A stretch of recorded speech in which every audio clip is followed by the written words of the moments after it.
पति चुपके से फोन पर अपनी गर्लफ्रेंड से बोला, हाँ हाँ डार्लिंग, मैं ठीक 5 बजे पहुंच जाऊंगा नक्षत्र होटल में। यही सुनते ही पत्नी का दिल तड़प उठा कि काश उसने यह सब ना सुना होता। कभी कभी हालात इंसान को ऐसे मोड़ पर ले आते हैं कि वह समझ ही नहीं पाता कि अब क्या करे, किस ओर जाए। कुछ ऐसा ही हुआ था सुनैना के साथ। वह भी भीतर ही भीतर टूट गई थी। एक पल में यह सब सुनते ही उसका कितना कुछ बदल गया था उसकी जिंदगी में। काश आज उसने सुबह अपने पति सुशांत की बातें ना सुनी होती। वह किसी से मोबाइल पर कह रहा था, हाँ हाँ डियर, मैं पहुंच जाऊंगा 5 बजे नक्षत्र होटल में। वैसे भी अब तो सारा वक्त आपके ख्यालों में गुजरेगा। कहते हुए सुशांत ने फोन कर किस किया तो सुनैना का दिल तड़प उठा। सुनैना मानती थी कि सुशांत ने उसे साधारण मिडिल क्लास परिवार से निकालकर शानो शौकत की पूरी दुनिया दी। गाड़ी बंगला, नौकर चाकर, कपड़े जेवर, भला किस चीज की कमी रखी। फिर भी वह आज स्वयं को बहुत बेबस, लाचार और टूटा हुआ महसूस कर रही थी। वह बेसब्री से 5 बजने का इंतजार करने लगी ताकि नक्षत्र होटल में पहुंचकर हकीकत का पता लगा सके, खुद को एतबार दिला सके कि यह सब सच है, कोई वहम नहीं जिसके आधार पर वह अपनी खुशियों पर दाव लगाने चली है। 4:45 बजे ही वह होटल के गेट से दूर गाड़ी खड़ी करके अंदर रिसेप्शन में बैठ गई। दुपट्टे से अपना चेहरा ढक लिया और काला चश्मा भी लगा लिया ताकि सुशांत उसे पहचान ना सके। ठीक 5 बजे सुशांत की गाड़ी गेट पर रुकी। स्मार्ट नीली टी शर्ट व जींस में वह गाड़ी से उतरा और रिसेप्शन की तरफ बढ़ गया। वहाँ पहले से ही एक लड़की उसका इंतजार कर रही थी। दोनों पुराने प्रेमियों की तरह गले मिले, फिर हाथों में हाथ डाले लिफ्ट की तरफ बढ़ गए। सुनैना की आंखें भर आईं, उसका गला सूखने लगा। उसे महसूस हुआ जैसे वह फूट फूट कर रो पड़ेगी। थोड़ी देर तक वह वहीं रुकी बैठी रही, फिर तुरंत स्वयं को संभालती हुई उठी और गाड़ी में बैठ गई। घर जाकर औंधे मुंह बिस्तर पर गिर पड़ी।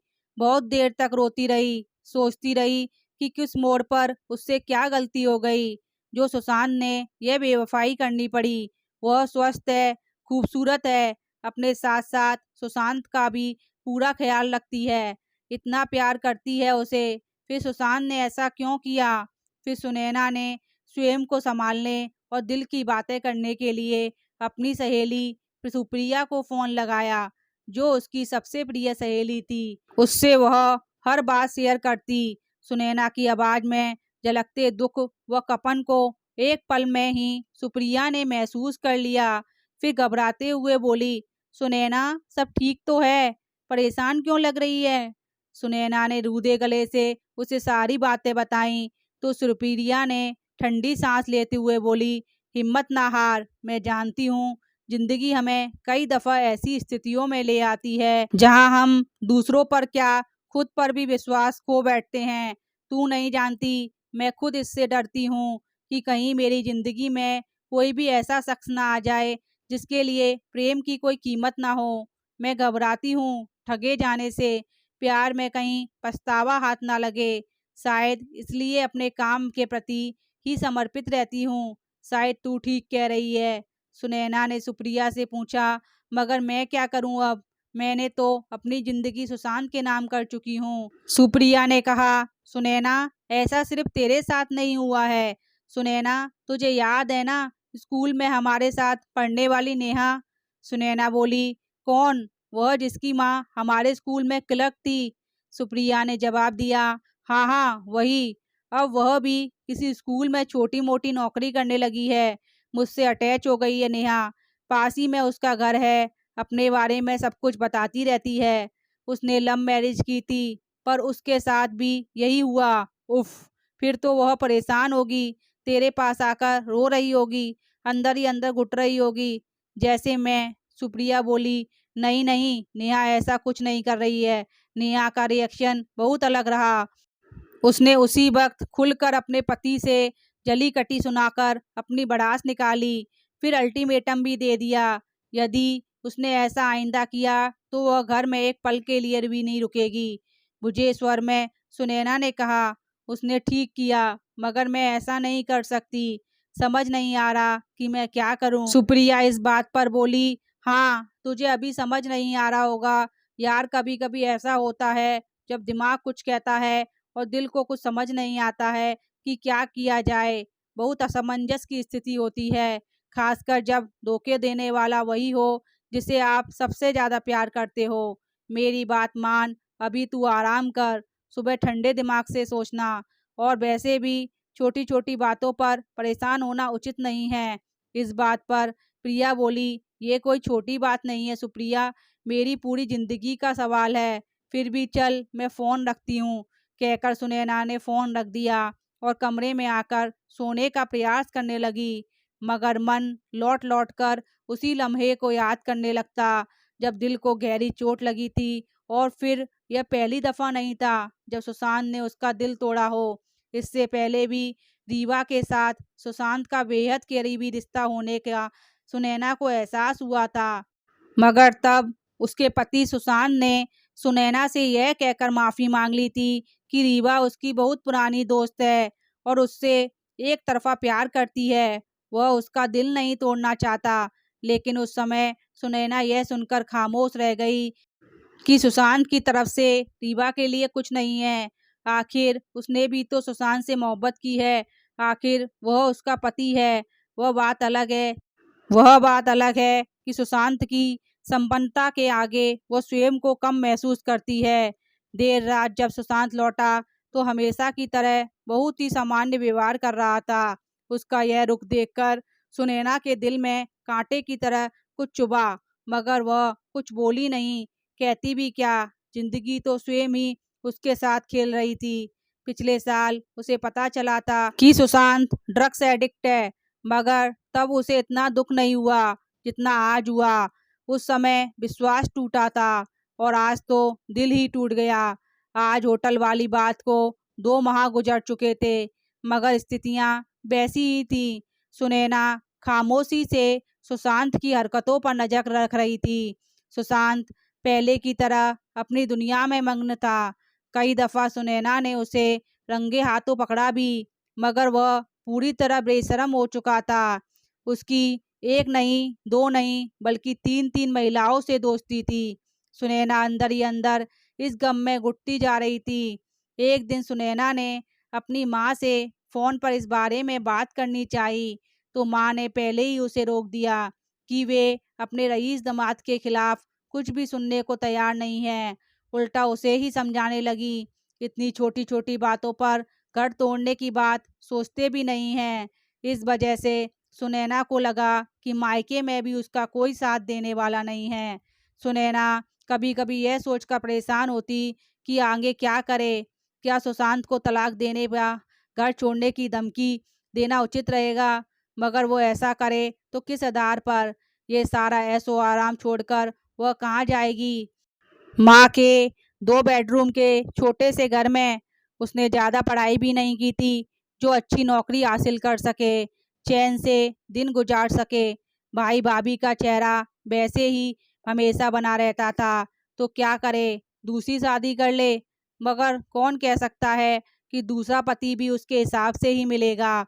उसके विचारों पर उथल पुथल, सुनैना के मन में विचारों की उथल पुथल यहीं समाप्त नहीं होती। घंटों बिस्तर पर पड़े पड़े वह अपने आप को सांत्वना देती रहती और सोचती कि पति का प्यार भले ही बढ़ गया हो, पर घर और समाज में इज्जत तो बरकरार है। धीरे धीरे सुनैना ने सेम को समझा लिया कि अब यही उसकी ज़िंदगी है और यही उसकी ज़िंदगी की हकीकत है। उसे इसी तरह सुशांत की बेवफाइयों के साथ ज़िंदगी जीनी है। फिर एक दिन सुबह सुबह सुप्रिया का फ़ोन आया। वो बड़ी ही उत्साहित होकर बोली, सुनैना, जानती है नेहा ने पति को तलाक देने का फैसला कर लिया है। वह अपने पति का घर छोड़कर आ गई है। सुनैना चौंक उठी। यह क्या कह रही है तू? उसने इतनी जल्दी इतना बड़ा फैसला कैसे ले लिया? मेरे ख्याल से उसने कुछ गलत नहीं किया सुनैना, आखिर फैसला तो लेना ही था उसे। मैं तो कहती हूँ तुझे भी यही करना चाहिए। तुझे भी अपने पति सुशांत से तलाक ले लेना चाहिए।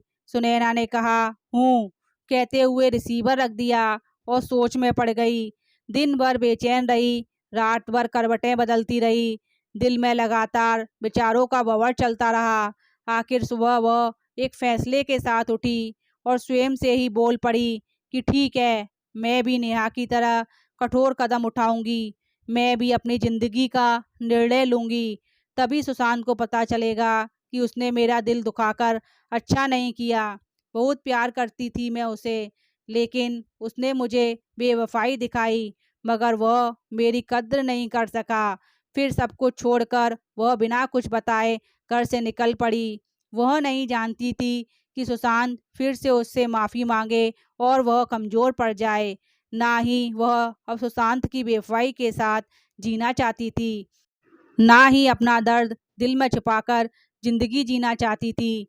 मायके वाले उसके काम नहीं आएंगे, यह एहसास था उसे। वह निकल तो गई, मगर अब सबसे बड़ा सवाल यह था कि वह आगे क्या करे, कहाँ जाए। बहुत देर तक मेट्रो स्टेशन पर बैठी सोचती रही कि वो अब कहाँ जाए। तभी सुप्रिया का फ़ोन आया। कहाँ है यार? घर पर फ़ोन किया तो तेरा पति सुशांत ने कहा कि तू घर पर नहीं है, फ़ोन भी नहीं उठा रही है, सब ठीक तो है? सुनैना ने कहा, हाँ यार, मैंने घर छोड़ दिया है। तो यह सुनकर सुप्रिया सकपका गई और बोली, ये बता अब तू कहाँ जा रही है? यही सवाल तो लगातार मैं अपने आप से पूछ रही हूँ, सुनैना ने कहा। जवाब जानने को ही तो मेट्रो स्टेशन पर रुकी हूँ। इतने में सुप्रिया तपाक से बोली, ज़्यादा सवाल जवाब में मत उलझ, चुपचाप मेरे घर आया। प्रिया ने कहा तो सुनैना ने दिल में तसल्ली सी हुई। उसको प्रिया का प्रस्ताव उचित लगा। आखिर प्रिया भी तो अकेली रहती है। दो सिंगल महिलाएं एक साथ रहेंगी तो एक दूसरे का सहारा ही बनेंगी। सारी बातें सोचकर सुनैना चुपचाप प्रिया के घर चली गई। प्रिया ने उसे सीने से लगा लिया। देर तक सुनैना ने सारी बातें सुनती रही, फिर बोली, सुनैना, आज जी भरकर रो ले, मगर आज के बाद तेरे जीवन से रोने धोने या दुखी रहने का अध्याय समाप्त। मैं हूं ना, हम दोनों एक दूसरे का सहारा बनेंगे। सुनैना की आंखें भर आईं। रहने की तो व्यवस्था सहेली ने दूर कर दी थी, पर अब कमाने का मसला बाकी था। अगले दिन से ही उसने अपने लिए नौकरी ढूंढना शुरू कर दी। जल्द ही नौकरी भी मिल गई। वेतन कम था, मगर गुजारे लायक तो ठीक था। नई जिंदगी ने धीरे धीरे रफ्तार पकड़ना शुरू ही की थी कि सुनैना को महसूस हुआ कि उसके अंदर कोई और जीव पल रहा है। इस हकीकत को डॉक्टर ने कंफर्म कर दिया, यानी सुशांत से जुदा होकर भी वह पूरी तरह उससे अलग नहीं हो सकी थी। सुशांत का अंश उसकी कोख में पल रहा था। भले ही इस खबर को सुनकर कुछ पल के लिए सुनैना आश्चर्य कर गई, मगर उसे महसूस हुआ जैसे उसे जीने का नया मकसद मिल गया हो। इस बीच सुनैना की मां का देहांत हो गया। सुनैना अपने भाई भाभी से वैसे भी कोई संबंध रखना नहीं चाहती थी। प्रिया और सुनैना ने पैसे इकट्ठे कर कर एक दूसरे इलाके में सुंदर घर खरीदा। पुराने रिश्तों व सुशांत से बिल्कुल दूर चली गई थी अब सुनैना। बच्ची थोड़ी बड़ी हुई तो दोनों ने उसका एडमिशन एक अच्छे स्कूल में करा दिया। अब सुनैना की ज़िंदगी पूरी तरह बदल चुकी थी। वह अपनी नई दुनिया में बहुत खुश थी, जबकि सुशांत की दुनिया पूरी तरह से उजड़ चुकी थी। जिन लड़कियों के साथ उसके गलत संबंध थे, वे गलत तरीकों से उसके रुपयों को डुबोती चली गईं। बिजनेस ठप होने लगा, वह चिड़चिड़ा रहने लगा। इतने बड़े घर में बिल्कुल अकेला रह गया था। लड़कियों के साथ साथ दोस्तों ने भी साथ देना छोड़ दिया। अब तो सुशांत को घर काटने को दौड़ता था। एक दिन वह यूं ही टीवी चलाकर बैठा था कि अचानक एक चैनल पर उसकी निगाहें टिकी रह गईं। दरअसल इस चैनल पर सुपर चाइल्ड रियलिटी शो आ रहा था और दर्शक की पहली पंक्ति में उसे सुनैना बैठी नजर आई। वह टकटकी लगाए प्रोग्राम देखने लगा। स्टेज पर एक प्यारी सी बच्ची परफॉर्म कर रही थी। वह डांस के साथ साथ बड़ा मीठा गाना भी गा रही थी। उसके चुप होते ही शो के सारे जज खड़े हो गए और खड़े होकर ताली बजाने लगे। सबने उसकी लड़की की, प्यारी सी बच्ची की बहुत तारीफ की। जजों ने बच्ची से उसके माँ बाप के बारे में पूछा तो सारा फोकस सुनैना पर हुआ, यानी यह सुनैना की बेटी है। सुशांत हैरानी से देखता रह गया। जजों के आग्रह पर सुनैना के साथ उसकी सहेली प्रिया स्टेज पर आई। बच्ची ने विश्वास से दोनों का हाथ पकड़ा और बोली, मेरे पापा नहीं हैं, मगर मेरी दो माँ हैं। यही दोनों मेरे माँ पापा भी हैं।